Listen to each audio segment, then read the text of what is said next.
We won't waste any time. We'll jump right into the video. You have the advantage over the narcissist and the new supply, and I'll tell you why. Loved ones, welcome back to the channel. And for those of you that are here for the very first time, I go by the name of Biz, and I thank you so much for tapping in. We won't waste any time. I want to talk about the new supply, the not so new narc, and just a few of the reasons why they need you and why you have the advantage over them. All right. Somewhere in the video, I'll go ahead and link my Healing and Understanding playlist so that you can get some context into it if you hadn't had an opportunity to watch those videos. We all know, the three phases: the love bomb, the devaluation, and the discard, right? Many of us, we go through those cycles more than once. You got to keep in mind, the narcissist is typically at least, I would say, 2 or 3 steps ahead, but we're going to change that. We're going to shift our mindset a bit so that we can navigate around that in a way that gets us what we want. It gets us into gray rock and then no contact, and then ultimately, into our wilderness, into our isolation, into the safe spaces that we need to begin our healing journey. So that's always the end goal. No contact is money. You'll hear me talk about that on the channel a lot. No contact is money, and that's exactly where you want to be. But it's steps, all right? Some people like to speak on this, and sometimes it makes it sound like it should be so easy, like you should just be able to leave. Why didn't you leave? What took you so long to leave? Why did it take you so long to figure out that it wasn't going to work? Why don't you just leave? But it's not that simple. So I'm speaking from a place of experience, and I'm speaking as somebody who can sympathize and empathize and understand exactly with what it is that you're going through and where you're coming from, because I've been there too. But we got to move forward. So I want to talk about some steps that you can take, but also some things that you should be on the lookout for and understanding. A lot of navigating an unhealthy connection with a toxic or narcissistic person is kind of being able to understand why they do the things they do without becoming them, right? Without taking on those traits yourself. You have to arm yourself, which means educating yourself so you know exactly what it is that you're dealing with, so you know what they're capable of, but also that you don't take them for granted. Like, you understand the situation that you're in and that you need to get out. It's definitely dangerous on different levels and definitely unhealthy. So it's not something to play with, but it's important to arm yourself so that you know who and what it is that you're dealing with, so you're not having to react to every little thing, and so that you're not caught off guard. As you're making changes, as you're taking the necessary steps to distance yourself and remove yourself from an unhealthy situation. It's important. And it's necessary. Like, you can't begin your healing journey in a place of negativity. You cannot begin your healing journey where it's a bunch of sickness and illness and darkness and bad energy, and lack of hope and inspiration. You're going to need those things. So arm yourself, understand what it is that you're dealing with, take advantage of resources, but also make sure that you're doing things that keep you authentically you. It's important that you're educating yourself and that you're aware of the traits, but you don't want to embody those traits. You don't want to take on the traits. And again, this isn't about blame or comparison or competition or none of that. I'm not a psychologist. I'm not a psychiatrist. I'm not a physician. I'm not a doctor. I don't prescribe medicine. None of that. I'm just a woman who's made a lot of mistakes, and I'm sharing my experience. I'm speaking on my personal experience. All right. So definitely just want to love on you and let you know, you don't have to do it on your own, but it's going to feel like that sometimes, because not everybody's going to understand or be able to relate to what you're going through. The narcissist and the new supply, they need you. This isn't the narc's first time doing this. So that's what makes it feel like they're always steps ahead of you, because that's how they live. They're not living in the present. They're not living in the moment. It was never what you thought it was. All right. And until you come to realize that, it's like you're playing catch up. You're playing catch up in this situation. But once you start to figure out and look at things the way that they do, you understand that they're just in it for what it is that you can do for them. They're just in it for your resources. They're in it for your status. They're in it for your family or the connections that you have, or your education level, or where you work. Perhaps you're well off financially, or you're well traveled. You move in certain circles. Toxic, unhealthy, and narcissistic people find that attractive. So there's different reasons why they seek out certain people, but everyone serves a purpose. But at some point in time, you're going to come to a place where you could never be new again. You'll never be new again. And here comes new sources of supply. understand that new isn't always literal. Whenever you hear the term new supply, that doesn't necessarily mean that this is a brand new person. This could be someone who's been around the whole time, like they've always been there. They've always been around. This could be someone who they're in that toxic cycle with. Love bomb, devaluation, and discard. So they've been around the whole time. You know, maybe this was their distant cousin. This was their long lost friend of the family. This was their brother-in-law's, sister-in-law's in-law. You know what I mean? They grew up down the block when they were kids, but whoever this person is, they could have been there the whole time. As a matter of fact, because unhealthy people, toxic people, narcs like to triangulate, you've probably been around the person. You just didn't even know who they were. They may have known who you were though, but you didn't know who they were. So it's deep. But we're not going to get too lost in that. What I want to talk about is specifically the new supply, what exactly that means to you, how you're affected by it, and what steps you need to take so that you're taking advantage of where you are in the situation.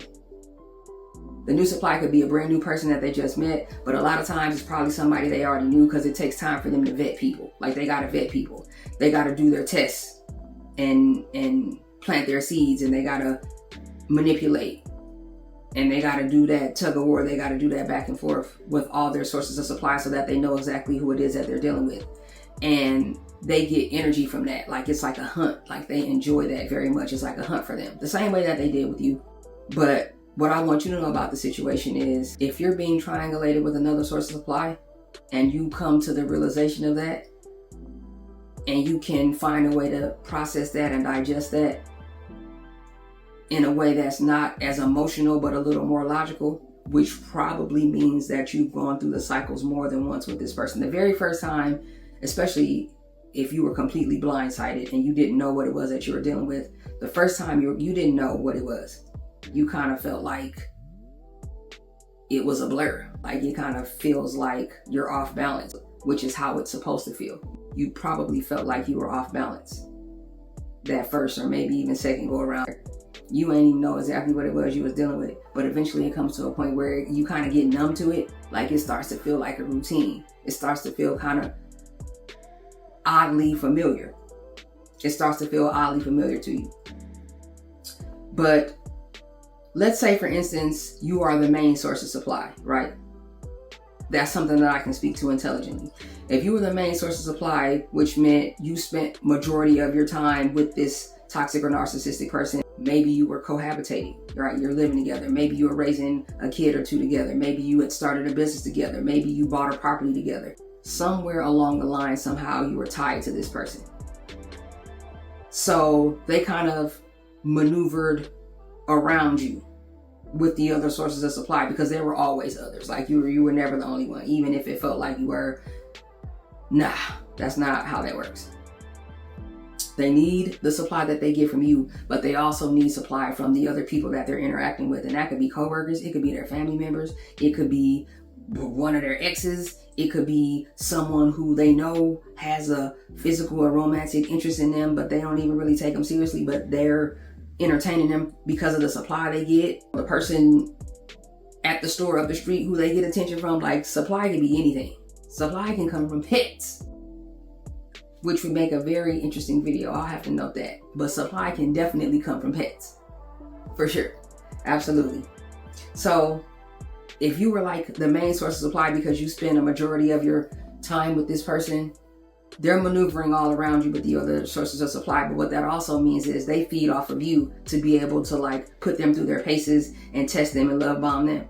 They need your energy source to be able to entertain this person. They need your energy to be able to interact with these other people and juggle these other people and wear these different masks and be these different people at different times for all these different personalities. Like, they need that, and they need you for that. That's why you're so important. This is why I say you have the advantage. They need you way more than you could ever need them. Once you figure out exactly who you are and how to play your position without it making you cold or making you bitter, because again, we don't get bitter, baby, we get better. We don't get bitter. We're going to use this situation to make us better and to elevate us. I don't make a lot of guarantees. Y'all know that about me. But I will say, if you take the necessary steps and you heal about this accordingly, it'll make you a better person. It'll make you a better person for other people, but also for yourself too. But it'll make you wiser. It'll make you smarter. It'll make you a little more cunning as you move around, you know? So that is a gift that you get if you find yourself connected with a toxic or narcissistic person, but you actually like take responsibility for your part and you do the healing about it and you don't become that. Because it's very easy for the abused to become the abuser. It happens. So know your power. Understand that this toxic or narcissistic person is using your energy to fund the other things that they're doing. So if you're treating your energy like your money, and no contact is money, if you're treating your access and your energy and your resources like money, and they're using your energy to fund other things that they're doing, then what we gonna do? We gonna cut them off. We gonna cut them off. Now, I'm a finesse type of woman. You know, I'm a finesse type of woman. I'm a strategist. I'm an analyst. So I'm going to probably do it gradually. I'm going to probably do it slowly but surely. Because like I said, I'm strategizing. I'm planning. This is a time where you got to be disciplined. You got to kind of put that ego to the side for the greater good. Put your ego to the side. Once your eyes begin to open and you see exactly what's going on, you've gone through the phases a few times so it doesn't sting as much as it used to. You know it don't feel good. You know it's not right. You know the kids shouldn't be seeing you like this. You know you're not operating in your higher self. You know you're not on your way to being the you that you want to be. You're not starting that business. You're not purchasing that home. You know what I mean? You're not taking care of your hygiene. You're not loving on yourself. You're not traveling as much as you once did. You're not working out as much. You're not meal prepping as much. You're not living as well. And when I say live well, I don't mean finances. I mean in your spirit and your energy. You know that you're not living well. And you want to live well. But you cannot do that. You're in a situation where you're with this like energy, like this succubus, like it's just taking your life force from you, taking your life force, and you're just giving it up. Because that takes a toll on you too. When you're just giving up your energy, they don't even have to fight you for it anymore. Like it's not even a struggle anymore. It's not hard. They know you. They know you. Because that's how they look at us, like inanimate objects, like possessions, like something that they own and that they can access as they see fit. They know you. So you got to switch it up. It's time for you to switch it up. Not for them, not because you're angry, not because you're hurt, but because that's what's best for you and yours. Know your power. So once we understand that they need our energy to interact with these other people, they need your energy to love bomb this person. Imagine. Can you imagine? And they don't get better, they get worse. They're using your energy to devalue this person. They're using your energy to lead this person on over here. They're using your energy to give this person over here that discard. They're using your energy that they're getting from you to like fake like they're cool with their boss at work that they hate. Like that, all that's weird, bro. Like that affects you. Like that takes a toll on you. You know, I don't necessarily believe in 50-50 in relationships. I just don't see that that's a real place all the time. But you can still, you know, give your absolute best to your partner and then they do the exact same thing. Husband, give your absolute best to your wives. Wives, give your absolute best to your husbands. Ladies and gentlemen, give your absolute best to your partners and the people in your lives that love you. Show up your best self as much as you can.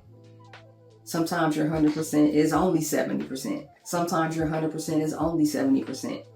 And ain't nothing wrong with that.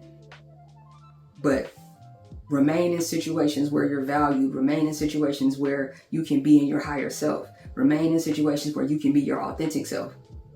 Because we all need enrichment. You know, we all want to be loved on. Like we all want to feel seen. We all want to be heard.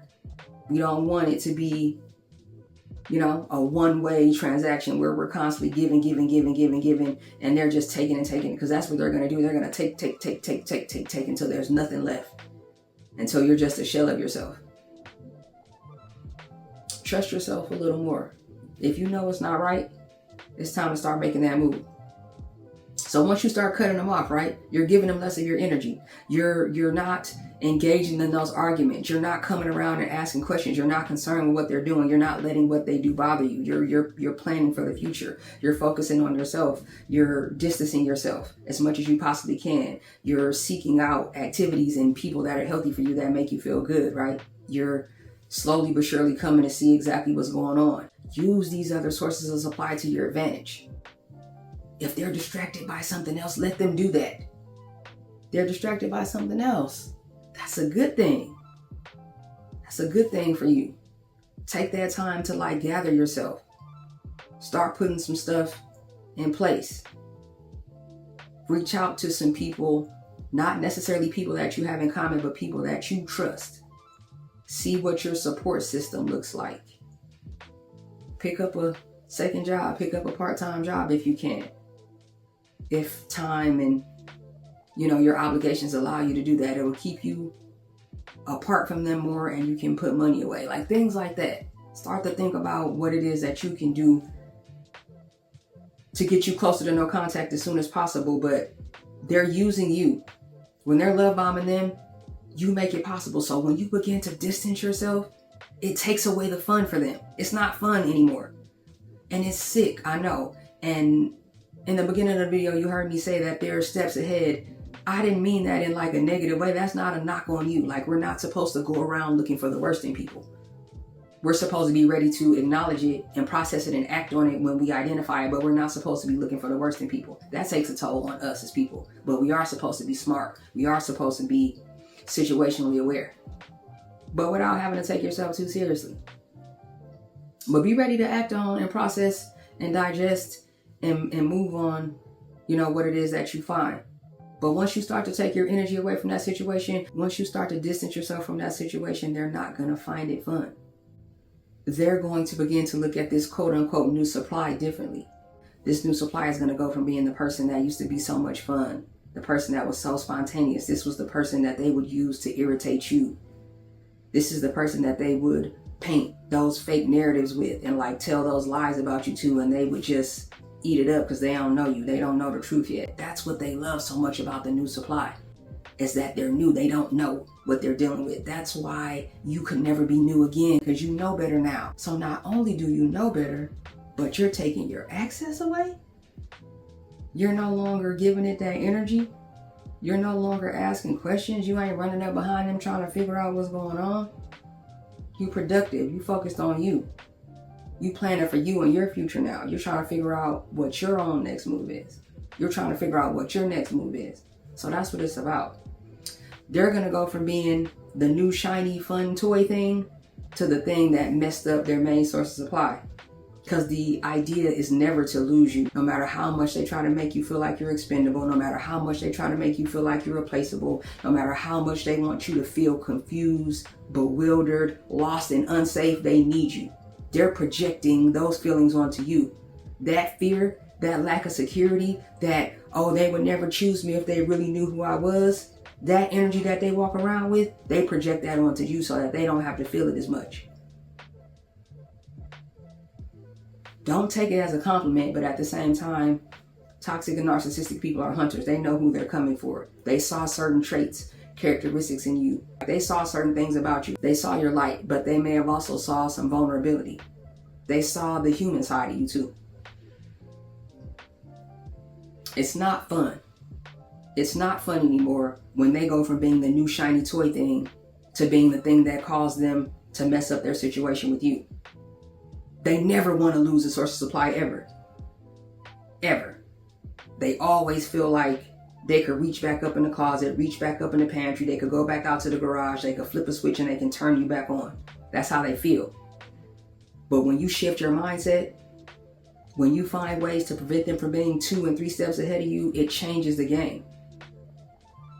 Now all that energy that you were giving to them, you're preserving it for yourself. You're using it for yourself, and it's going to feel like your life is starting to change overnight. It's going to feel like the lights are starting to come on again. I ain't going to minimize it. I don't want to minimize it. It's not going to be easy, and it is going to kind of change the way you see things and change the way you see people, but that's not necessarily a bad thing. Not everybody in the world is out to get you the same way that you're not out to get everybody. But it's important to be aware of your power. And it's important that you're aware they need you.